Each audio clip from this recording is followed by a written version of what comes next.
আচ্ছা এই যে ভাই ভাইরা আপনি যে এখনো পিছনে বসে আছেন, আপনি কি আবু বকরের চাইতে বড়?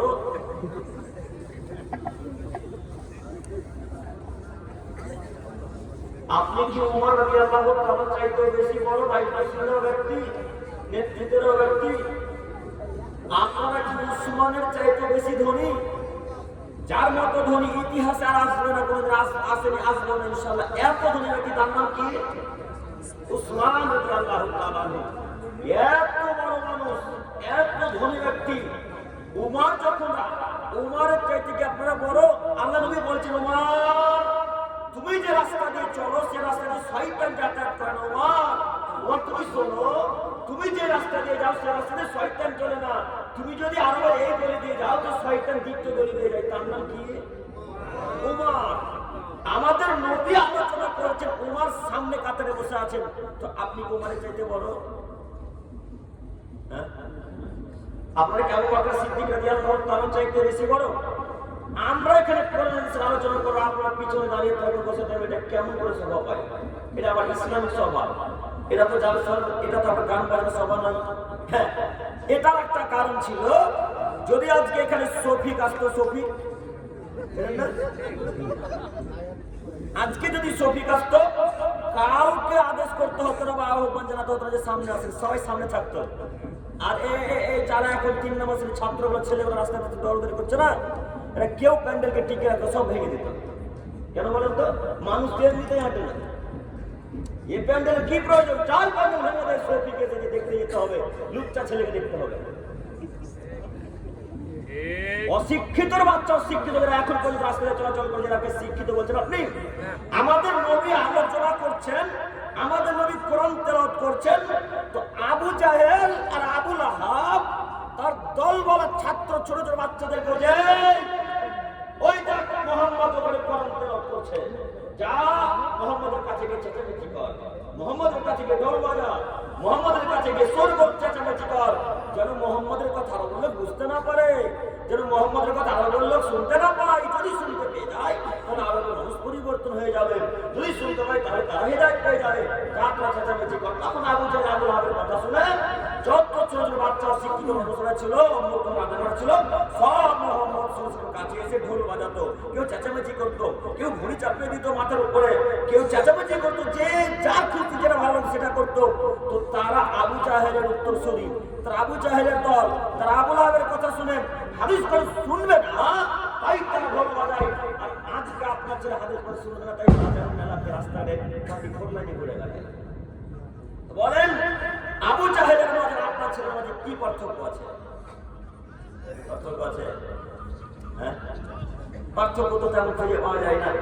আবু জাহেল চেঁচামেচি করতে বলতো, আর আপনার ছেলে চেঁচামেচি করছে। তাহলে আপনার ছেলের আবু জাহেলের 19-20 পার্থক্য।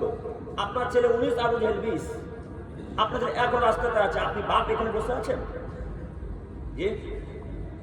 আপনার ছেলে এখনো বাজারে বসে আছে, বাজারে দাঁড়িয়ে আছে, আপনি বাপ মনে করছেন এখানে? যাদের ছেলেরা মেয়েরা রাস্তায় ঘোরাঘুরি করছে, বাপকে কাউকে আমরা বাপ বলি না, এরা সব কাপুরুষ, এরা সব কাপুরুষ, এরা সব কাপুরুষ। কে কি করে মায়ের বাটা এলাকায় বলতে পারে আমার ছেলে বাজারে বসে, আমি পুরুষ, শুধু বলেন একবার মুখের সামনে, পারবেন না বলতে?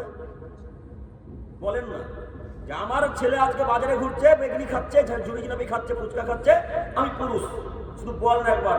হাদিস করে আপনাকে এই এলাকার মাটিতে গরুসলে কুটিয়ে দিয়ে চলে যাবেন সব। কি হিসাব পেয়েছেন? আপনি মনে করছেন এমনি জান্নাত কিনে নেবেন? জান্নাত আপনার বাপের ঘরে জমি, যে যখন তখন যাবেন, ভুট্টা লাগিয়ে চলে আসবেন? কি হিসাব পেয়েছেন আপনার? আপনি প্রোগ্রাম দিয়েছেন আপনার ছেলে বাজারে ঘুরছে, মানে আপনার মেয়ের হাতে বেলুন দেখলাম, বেলুনটা কেন কিনলো আজকে? কেন বেলুন কিনলো? আমার মেয়েকে জঙ্গিপুর থেকে এখানে জেনা করতে নিয়ে এসেছি, এখন হিসাব পান না? একটু বিবেচনা করা উচিত, একটু বিবেচনা করা উচিত যে আমরা ধর্মীয় সভা দিয়েছি, আজকে এরকম কোনো কিছু আসবে না। এ হলো ধর্মীয় সভা। আপনাকে দেখাতে যাচ্ছিলাম জাহান্নামে যাওয়ার কারণ, তার এটা একটা মাথায় রাখা ভালো হবে। যার ছেলে বাপ বেঁচে থাকা সত্ত্বেও বেহায় ঘুরে ঘুরে, এ বাপ জান্নাতে যাবে না। কথা বলে বুঝতে পারেন না? কথা বুঝতে পারছেন চাচা? ও আমি একটা প্রথম বাক্যে কথা বলতে ভুলে গিয়েছি। সে কথা হচ্ছে যে আমি আব্দুল করিম বিন আব্দুল ইসলাম যতক্ষণ আপনাদের সম্মুখে আছি, সামনে কথা বলবো, আপনারা আমার সাথে কথা বলবেন ইনশাআল্লাহ। ইনশাআল্লাহ ইনশাআল্লাহ। আপনাদের এই সিনসারগঞ্জ থানাতে যখন আসি আর যখন উত্তর দিনাজপুর ওইটা আলোচনা লাগে যখন চলে যাই তখন যেন আমি হচ্ছে বাংলাদেশের বক্তব্য রাখছি। কেন জানেন? মানে বাংলাদেশের একটা নীতি গতি কেমন, বক্তার বক্তব্য মানে কথা শেষের হতে যদি বুঝে নাই ঠিক বলেছে বুঝে যায়। তো আমাকে আপনার মানে নীতিটা ভালো লাগে। এই কিছুদিন আগে ওইখানে এসেছিলাম, কি জায়গাটার নাম? মদিপুর। তারপরে যে আপনার চাপের মধ্যে চলে যায় মদনাতে। তো আলহামদুলিল্লাহ খুব ভালো লাগছিল, মনে হচ্ছে যেন বাংলাদেশে আছি। তো আমি চাইছি যে আপনারা যতক্ষণ কথা আবার বুঝতে পারবেন, হ্যাঁ বুঝলে হ্যাঁ, আর না বুঝতে পারলেন না বলবেন ইনশাআল্লাহ। আমি জঙ্গিপুর থেকে এসেছি, আপনাকে দুজনের জন্য যদি না বুঝে চলে যাই তো আমার কোনো লাভ হলো না, হলো না। আর আপনি যদি এখন ঘাড়ে হাত দিয়ে থাকেন আমার কথা বুঝতে পারবেন, ঘাড়ে হাত নামে ঘাড়ে যদি হাত দিয়ে থাকেন আমার কথা বুঝতে পারবেন। কেন? ওর ঘাড়েই তো হাত, এখন ওর হাতের দিকে মন যাবে, একটু সুতি একটু গা গেলা, তাই না?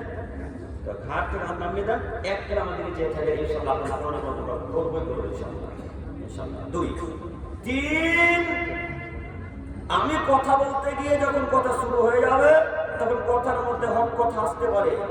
হক কথা যদি চলে আসে তো লুঙ্গি তুলে বাড়ি চলে যাবেন না তো? যাবেন ইনশাআল্লাহ। এবার খুব ভালো। কেন বলেন তো? হক কথা সবাই সহ্য করতে